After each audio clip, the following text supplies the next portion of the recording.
Premier Boxing Champions Okay, presents the correction feature lang at the top sa of the sinabi evening in kong our kagabi, no, Pacquiao sa versus tungkol sa Barrios in the fight main ni Manny event Pacquiao. of the evening. Hindi yun kagabi, kundi kaninang umaga dito sa Philippine Time, kaninang umaga. Kasi July 20, Philippine Time, date ng Pilipinas. Sa kanila, yung umaga natin, which is July 20, gabi sa kanila July 19 kasi 'di ba nauna tayo ng 12 hours doon sa US kasi sa east tayo, sila sa west, kaya 12 hours late sila. So correct ko lang, hindi kaninang umaga, hindi kagabi,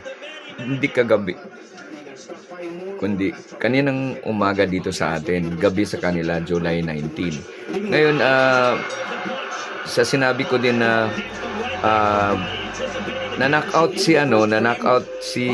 sa early round, twice ata siya na-knockout, no?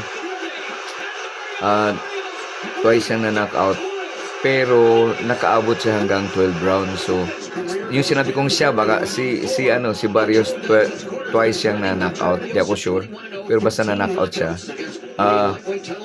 Pero nakaabot pa din si Barrios hanggang sa 12 rounds. So, ang nagiging decision ay split decision, hindi unanimous decision. Okay? So, correction ko lang doon sa sinabi ko tungkol sa fight ni Manny Pacquiao. Okay? Ang importante doon, nanalo siya, pero hindi kagabi, kundi kaninang umaga dito sa atin. Okay?